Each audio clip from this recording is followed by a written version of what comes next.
sudah ada titipan pertanyaan yang dikirim kepada saya. Saya bacakan ini pertanyaannya dari Andi Swarko, Pak Andi Swarko. Ini nanti saya akan membagi kepada para pembahas. Pertanyaannya adalah, saya agak singkat saja, sejak rezim ini berkuasa hingga sekarang, kebebasan warga atau civil liberties cenderung mengalami penurunan, baik kebebasan berpendapat maupun berserikat dan berkumpul. Aktivis yang kritis terhadap rezim kemudian dikriminalisasi, ya. Kemudian rezim menggunakan buzzers atau pendengung untuk membuli dan mempersekusi. Kemudian penurunan kebebasan sipil itu, civil liberties tadi, juga terjadi terhadap media. Ya. Pertanyaan untuk semua narasumber, bagaimana strategi yang efektif untuk meningkatkan kembali kebebasan warga negara sipil atau civil liberties di Indonesia? Ya, saya langsung saja, karena Profesor Fahmi Amhar yang sudah siap untuk menjawab pertanyaan ini. Bagaimana mengembalikan civil liberties di Indonesia? Dan kalau tadi saya kira Profesor Fahmi Amhar sangat banyak mengutip mengenai demokrasi dan juga sistem Islam yang disebut, barangkali juga bisa dikupas melalui dua perspektif itu, Prof. Monggo silakan. Ya, jadi civil liberties itu hanya bertahan sepanjang rakyatnya cerdas, ya. Jadi pemerintah atau penguasa itu tidak berani neko-neko, tidak berani macam-macam, ya. Itu ketika rakyatnya cerdas, ya. Ketika rakyatnya cerdas, dia rasa harus mendengarkan, harus ini. Jadi saya mengamati di negeri-negeri yang menerapkan demokrasi, ya, itu dampak atau perilaku yang menuju otoriter itu akan menurun, ya. Berkorelasi dengan tingkat pendidikan rata-rata di sana, ya. Saya sebenarnya sedang atau pernah membuat atau mencoba mencari hubungan antara Human Development Index, kemudian Demokrasi Index, dan satu lagi investasi, ya, indeks investasi. Ada tiga yang ingin saya hubungkan secara spasial, ya, karena saya ahli spasial. Jadi saya melihat secara umum itu di negeri-negeri di mana HDI-nya tinggi, ya, Human Development Index-nya tinggi, itu indeks demokrasinya juga tinggi. Indeks demokrasi itu akan menurun kalau di dalam mereka yang menggunakan indeks demokrasi itu kaitannya hanya dengan otoriter, ya. 0 itu makin otoriter, 10 itu makin demokratis lah, itu skalanya seperti itu. Jadi kalau HDI-nya turun, itu demokrasinya juga turun, ini makin otoriter.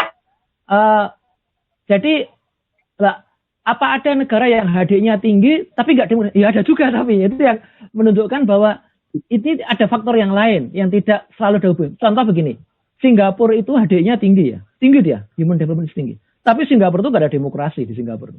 Demikian juga Cina, ya. Demikian juga beberapa negara-negara Gulf State, ya, Uni Emirat Arab, ya, itu nggak ada demokrasi di sana, ya. Tapi HDI-nya tinggi. Nah, jadi ini makanya kita ambil 3 variabel. Jadi investasi mungkin baik. Jadi investasi tidak selalu harus demokrasi. Ada negara-negara yang sangat demokratis, tapi orang jadi malas investasi. Kenapa? Karena demokrasi itu justru kadang-kadang berakibat tidak ada kepastian hukum, ya. Orang nggak puas, besok ganti lagi pemerintahan, ganti lagi aturan, itu investornya puyeng itu. Ya kayak sekarang lah, ini ada Omnibus Law. Ini kalau pemerintahan berganti mungkin Omnibus Law dicabut itu kan, puyeng itu kan. Wah, itu kayak apa tuh nanti, ya.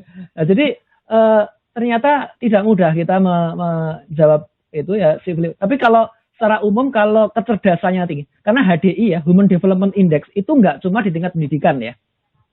Nah, kalau tingkat pendidikan itu tinggi, apakah otomatis orang akan menjaga kebebasan? Nah, itu tergantung pendidikannya seperti apa. Kalau di hitung-hitungan HDI itu kan yang dipakai cuma lama sekolah, ya. Nanti kalau di Indonesia itu lama sekolah rata-rata cuma 9 tahun, ya, cuma sampai SMP, ya. Nah, tapi tidak otomatis orang yang sekolah sampai perguruan tinggi itu kan juga peduli pada politik, kan, ya. Ada yang sudah sarjana, terus kemudian ya sudah, yang penting aku kerja nggak ada yang ganggu, terus bodo amat mau undang-undang omnibus law mau apa nggak mikirin gitu. Nah, jadi yang bisa menghalangi munculnya otoritarianisme itu nggak cuma pendidikan, tetapi juga kesadaran politik. Ini yang penting ya.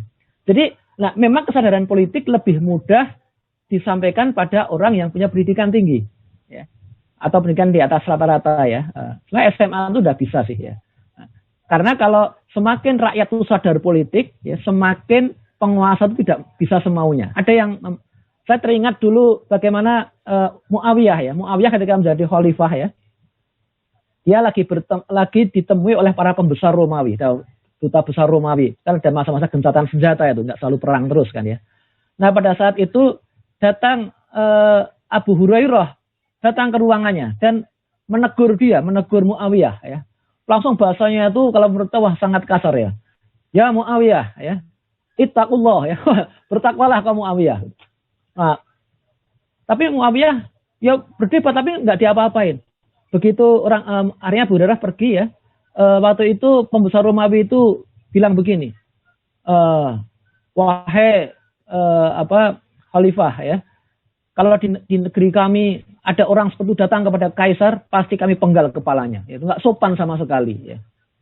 Nah, terus Muawiyah bilang begini kepada orang Romawi tadi, maka ketahuilah, justru karena orang-orangku seperti ini, meskipun aku tadi berbantah-bantah dengan dia ya, karena aku punya rakyat seperti ini, kami pasti akan menggulung kaisar kalian.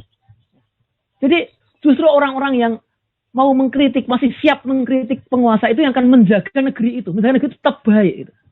Nah kesimpulannya adalah bahwa yang akan menjaga supaya civil liberty itu tetap ada adalah kesadaran politik. Dan kesadaran politik itu bisa masuk lewat pendidikan. Ya. Pendidikan yang apa yang baik. Tentunya kalau pendidikannya dibuat supaya jadi robot semua, ya kita perlu pendidikan dari luar sekolah ya, non formal atau informal.